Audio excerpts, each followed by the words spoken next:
తరుగనేది లేకుండా తాకట్టులో ఉన్న బంగారాన్ని విడిపించి కొనబడును. అదే రోజు మార్కెట్ ధరకు కొని అప్పటికప్పుడు డబ్బులు ఇవ్వబడును. And gold buyers. ఓం శ్రీ మాత్రే నమః. ఛానల్లోకి స్వాగతం అండి. రేపే ఆదివారం. కల్లుప్పులో ఒక వస్తువు పెట్టి మీ బీరువాలో దాచిపెట్టండి. కట్టలు కట్టలుగా డబ్బు చేరుతుంది. అయితే ఆదివారం రోజు కల్లుప్పులో మీరు ఏ వస్తువును పెట్టి బీరువాలో దాచిపెట్టడం వల్ల ఆర్థిక పురోగతిని సాధించగలుగుతారు. లక్ష్మీదేవి యొక్క అనుగ్రహం మిమ్మల్ని వరిస్తుంది. అలాగే ఆదివారానికి ఉన్నటువంటి విశిష్టత ఏంటి, ఆ రోజు ఎటువంటి పనులు చేయాలి, ఎటువంటి పనులు చేయకూడదు, ఈ పూర్తి వివరాలు అన్ని కూడా ఈ రోజు ఈ వీడియోలో వివరంగా తెలుసుకుందాం. వీడియోలోకి వెళ్లే ముందు మా చిన్న రిక్వెస్ట్ ఏంటంటే, ఇంతకు ముందు కనుక మా ఛానల్ ని మీరు సబ్స్క్రైబ్ చేసుకోనట్లయితే సబ్స్క్రైబ్ చేసుకోండి. అలాగే పక్కనే ఉన్న గంట సింబల్ మీద ఆల్ అప్డేట్స్ ని క్లిక్ చేయండి. అప్పుడే మేము అప్లోడ్ చేసే ప్రతి వీడియోకి మీకు నోటిఫికేషన్ అనేది వస్తుంది. ఆదివారం అనేది వారంలో శనివారానికి సోమవారానికి మధ్యలో ఉంటుంది. కొన్ని దేశ సంస్కృతులలో ఇది వారాంతంలో రెండవ రోజు.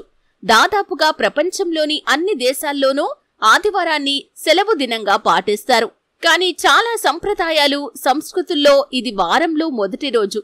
ఆంగ్లేయులు ఇండియాను పాలించినప్పుడు భారతదేశ ప్రజలు ఒకరోజు సెలవు కావాలి అని అడిగితే ఆంగ్లేయులు బాగా ఆలోచించి ఆదివారం సెలవు దినంగా ప్రకటించారు. అప్పట్నుంచి ఆదివారం సెలవు దినంగా మారిపోయింది.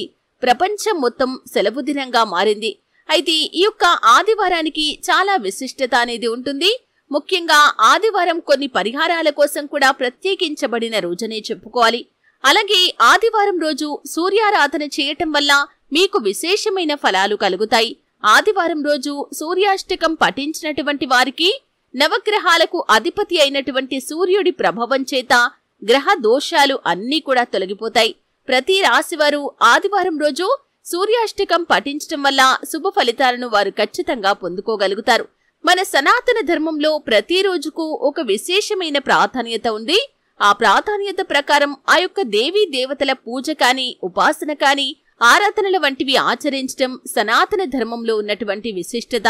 కాబట్టి ఆదివారం రోజు సూర్యాష్టకం పఠించినటువంటి వారికి నవగ్రహాలకు అధిపతి అయిన సూర్యుడి యొక్క ఆశీస్సులు లభిస్తాయి. సూర్యారాధన చేయటం మీకు విశేషమైన ఫలితాన్ని ఇస్తుంది.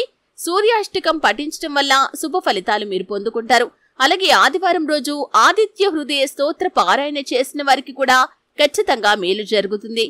అలాగే ఖచ్చితంగా దీపారాధన చేయండి, శుభ ఫలితాలను మీరు పొందుకుంటారు. అంటే ఆదివారం అంటే సెలవు దినంగా చాలా మంది భావిస్తూ ఉంటారు. చాలా మట్టుకు ఆదివారం ఎవరు కూడా పూజ చేసుకోవటానికి ఇష్టతను చూపించరు. కానీ ఖచ్చితంగా దీపారాధన చేసుకోండి. సూర్య భగవానుడికి నమస్కారం చేసి అర్ఘ్యం సమర్పించండి. ఆదిత్య హృదయ స్తోత్ర పారాయణ చేయండి. ఆ సూర్య భగవానుడి యొక్క ఆశీస్సులు కూడా ఎల్లవేళలా మీకు తోడుగా ఉంటాయి. అయితే ఈ యొక్క ఆదివారం అనేది ఎంత ప్రత్యేకమైందో మనం తెలుసుకున్నాం. ఇంతటి ప్రత్యేకమైనటువంటి ఆదివారం రోజు కల్లుప్పులో ఒక వస్తువు పెట్టి మీ బీరువాలో దాచిపెడితే కనుక కట్టలు కట్టలుగా డబ్బు వస్తుంది. అంటే ఆదివారం రోజు ఈ చిన్న పరిహారం చేయటం వల్ల మీకు చాలా మేలు కలుగుతుంది. కల్లుప్పుకు ఎంత ప్రాధాన్యత ఉందో మనకు తెలుసు.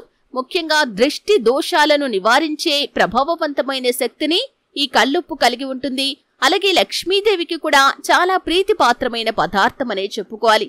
అంటే కల్లుప్పును దిష్టి తీయటానికి మాత్రమే వినియోగిస్తుంటామని చాలా మంది అనుకుంటారు. కానీ ఆ లక్ష్మీదేవి యొక్క అనుగ్రహాన్ని పొందుకోవటానికి కూడా కల్లుప్పును మనం వినియోగించుకోవచ్చు. ముఖ్యంగా పరిహారాల కోసం కల్లుప్పును మనం వినియోగించినట్లయితే లక్ష్మీదేవి యొక్క అనుగ్రహం ఖచ్చితంగా మనకు కలుగుతుంది.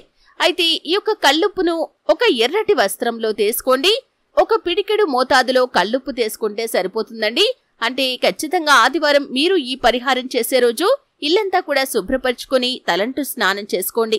ఈ విధంగా తల స్నానం చేసుకున్న తర్వాత సూర్య నమస్కారం చేసుకోండి, సూర్యారాధన చేయండి. ఆదిత్య హృదయ స్తోత్ర పారాయణ చేయటం వల్ల కూడా మీరు చేసే పరిహారం వల్ల ఇంకా మేలు కలుగుతుంది. ఈ విధంగా మీరు పూజ చేసిన అనంతరం సాయంత్రం సమయంలోపు ఏ సమయంలో అయినా ఈ చిన్న పరిహారం చేసుకోవచ్చండి. ఒక ఎరుపు రంగు చిన్నటి వస్త్రాన్ని తీసుకోండి, పిడికెడు కల్లుప్పు దాంట్లో వేయండి. ఈ విధంగా వేసిన తర్వాత మీరు 2 కర్పూరం బిళ్ళలు కల్లుప్పు మధ్యలో వేసి చిటికెడు పసుపు, చిటికెడు కుంకుమ వేయండి. ఈ యొక్క పదార్థాలు ఏవైతే మనం వినియోగిస్తున్నామో అవన్నీ కూడా లక్ష్మీదేవికి ప్రీతిపాత్రమైన పదార్థాలు. పసుపు కుంకుమలు లేకుండా మనం ఏ శుభకార్యం చేయలేము, ఏ పండగలు పర్వదినాలు కూడా మనం జరుపుకోలేము కాబట్టి పసుపు కుంకుమలు అలాగే కర్పూరం బిళ్ళలు కల్లుప్పు ఈ యొక్క పదార్థాలు అన్నీ కూడా లక్ష్మీదేవికి ప్రీతిపాత్రమైన పదార్థాలు కాబట్టి ఈ యొక్క 2 కర్పూరం బిళ్ళలు చిటికెడు పసుపు చిటికెడు కుంకుమ వేసేసి దాన్ని ఒక మూటలాగా కట్టేసేయండి. ఈ విధంగా కట్టిన తర్వాత మీరు దేవుడి మందిరం దగ్గర నిల్చొని మనసులో సంకల్పం చెప్పుకోండి. మీ ఇంట్లో ఉన్నటువంటి దరిద్ర బాధలు దుఃఖాలు కష్టాలు అన్నీ కూడా తొలగిపోవాలని, లక్ష్మీదేవి యొక్క అనుగ్రహం మీకు కలగాలని, అపారమైన సిరి సంపదలు మీకు రావాలని, ఈ విధంగా మీ జీవితంలో మీకు ఎటువంటి కోరికలు ఉన్నాయో ఆ కోరికలన్నీ కూడా మనసులో సంకల్పం చెప్పుకుని మీరు మీ యొక్క ఇష్ట దైవాన్ని ప్రార్థించండి. అలాగే సూర్య భగవానుని కూడా మనసులో తలచుకోండి. అలాగే లక్ష్మీదేవిని తలచుకుని లక్ష్మీ స్తోత్రం పారాయణ చేయండి. ఈ విధంగా చేసిన తర్వాత ఆ యొక్క మూట ఏదైతే ఉందో ఆ మూటను తీసుకుని వెళ్లి మీ బీరువాలో మీరు డబ్బు దాచుకునే ప్రదేశంలో పెట్టండి. డబ్బు దాచుకునే ప్రదేశం అంటే లక్ష్మీదేవి నిలయం. ఈ విధంగా మీరు డబ్బు దాచుకునే ప్రదేశంలో లక్ష్మీదేవికి ఇష్టమైనటువంటి ఈ పదార్థాలను అన్నింటినీ కూడా ఎర్రటి వస్త్రంలో మూటలాగా కట్టేసి అక్కడ పెట్టడం వల్ల లక్ష్మీదేవి యొక్క అనుగ్రహాన్ని మీరు పొందుకోగలుగుతారు. డబ్బులు కట్టలు కట్టలుగా వచ్చి చేరతాయి. ఆర్థికంగా గణనీయమైన పురోగతిని సాధించగలుగుతారు. మీ జీవితంలో మీకు ఎటువంటి అశుభ ఫలితాలు ఉన్నాయో అవన్నీ కూడా శుభ ఫలితాలుగా మారుతాయి. ఆర్థికంగా గణనీయమైన పురోగతిని సాధిస్తారు. వృత్తి ఉద్యోగం వ్యాపారం తదితర అంశాల్లో కూడా మీకున్న బాధలు కష్టాలు అన్నీ కూడా తొలగిపోతాయి. ఆర్థికంగా మీరు ఊహించని విధంగా రెట్టింపు ఫలితాలను కూడా పొందుకుంటారు. అలాగే మీరు కానీ మీ కుటుంబ సభ్యులు కానీ ఎటువంటి ఆర్థిక సమస్యలతో బాధపడుతున్నా సరే ఆ ఆర్థిక సమస్యలు తొలగిపోతాయి. అలాగే డబ్బు మీ ఇంట్లోకి ఆకర్షించబడుతుంది. అంతకుముందు మీరు ఎంత సంపాదించినా కానీ డబ్బు నిలవలేని పరిస్థితులు, అంటే పొదుపు చేసుకునే మార్గం లేని పరిస్థితులు ఉండేవి. కానీ ఈ సమయంలో డబ్బు సంపాదించే మార్గాలు అధికమవుతాయి. అలాగే సంపాదించిన డబ్బు కూడా మీరు పొదుపు చేసుకోగలుగుతారు. ఈ విధంగా ఆర్థిక పురోగతిని సాధించగలుగుతారు. మీరు అంతకుముందు కొనుగోలు చేసిన ప్రాపర్టీస్ యొక్క ధరలు కూడా పెరుగుతాయి. ఇప్పుడు మీరు దేనిపై పెట్టుబడి పెట్టినా కానీ ఫ్యూచర్లో అధిక లాభాలు వస్తాయి. ఈ విధంగా కల్లుప్పుతో ఈ చిన్న పరిహారాన్ని ఆదివారం రోజు మీరు చేశారంటే లక్ష్మీదేవి యొక్క అనుగ్రహంతో మీ బీరువాలోకి డబ్బు కట్టలు కట్టలుగా వచ్చి చేరుతుంది. కాబట్టి ఖచ్చితంగా ఈ పరిహారాన్ని చేసి చూడండి. దీనికోసం ఎక్కువగా సమయం కేటాయించాల్సిన అవసరం లేదు. అలాగే మీరు డబ్బు ఖర్చు పెట్టాల్సిన అవసరం కూడా లేదు. కాబట్టి పరిహారాన్ని మీరు 10 నిమిషాల్లో చేసుకోవచ్చండి. ఈ విధంగా పరిహారం చేయటం వల్ల మీకు ఊహించని రీతిలో మేలు కలుగుతుంది. ఊహించని విధంగా లక్ష్మీదేవి యొక్క అనుగ్రహాన్ని పొందుకుంటారు. మీ జీవితంలో వచ్చే మార్పును చూసి మీరే ఖచ్చితంగా ఆశ్చర్యపోతారు. కాబట్టి రేపు ఆదివారం రోజు కల్లుప్పుతో చిన్న పరిహారం చేసుకోండి. మీ జీవితంలో చక్కటి మార్పును చూడండి. చూసారు కదండి. వీడియో నచ్చితే ఖచ్చితంగా లైక్ చేయండి.